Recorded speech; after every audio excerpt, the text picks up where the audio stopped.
Hello friends, welcome to my YouTube channel easy tricks of maths. So आज part 3 है mensuration series का। आपने मेरी 2 वीडियो देखी होंगी, पहले पार्ट 1 एंड पार्ट 2। सो मैंने स्केल एंड ट्राइंगल और आइसोसेलेस ट्राइंगल के फॉर्मूले कवर करवाए थे for competitive exams and as well as for school exams. तो आज हमारा पार्ट 3 है, इक्विलेटरल ट्राइंगल की बात करूँगी मैं आज।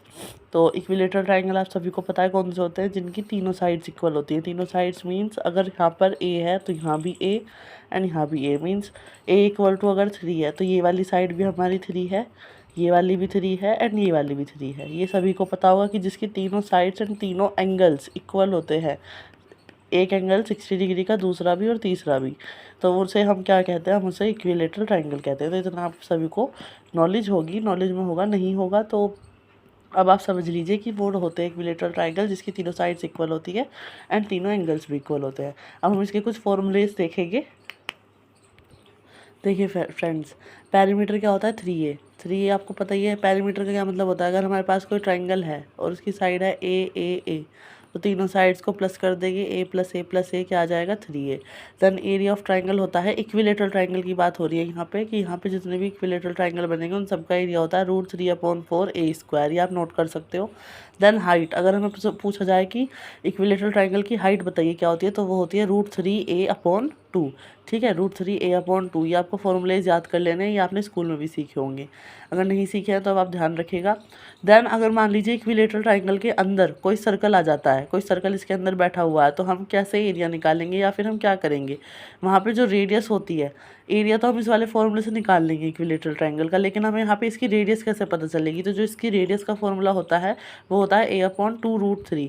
तो आप आसानी से रेडियस का ये वाला डायरेक्ट फॉर्मूला लगा सकते हो, वहाँ से ए निकल जाएगा एंड देन हम अपना एरिया ऑफ ट्राइंगल निकाल सकते हैं। अगर बाहर की तरफ है सर्कल और अंदर की तरफ ट्राइंगल है, तो हम कौन सा फॉर्मूला लगाएंगे, बड़े वाला आर हमने इसलिए लिया है क्योंकि सर्कल बाहर है, यहाँ पे सर्कल अंदर था इसलिए छोटा आर लिया था, मतलब रेडियस।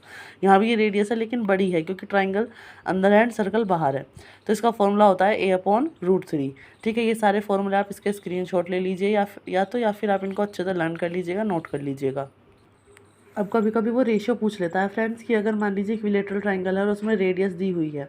ठीक है, एक तो अंदर वाली रेडियस, जैसे छोटे वाला सर्कल था उसकी रेडियस जो भी हमने पीछे फॉर्मूले देखे हैं, एंड जो बड़े वाला सर्कल था, मतलब एक तो आर और फिर बड़े वाला आर, इन दोनों का रेशियो क्या होगा। मतलब डायरेक्ट MCQ वगैरह में पूछ लेता है डायरेक्ट ये, तो इतना बड़ा निकालने से अच्छा है आप डायरेक्ट याद रखो कि इनका रेशियो क्या होता है 1:2।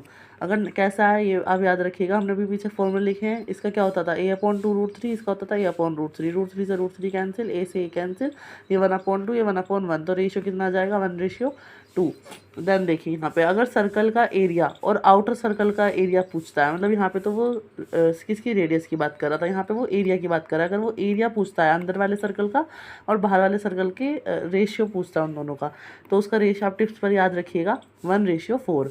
सो आज की वीडियो अगर पसंद आई हो फ्रेंड्स तो प्लीज़ लाइक शेयर सब्सक्राइब ज़रूर कीजिएगा एंड आप इसका भी स्क्रीनशॉट ले सकते हो। So like comment and subscribe my channel. Thank you so much friends, bye bye, be connected.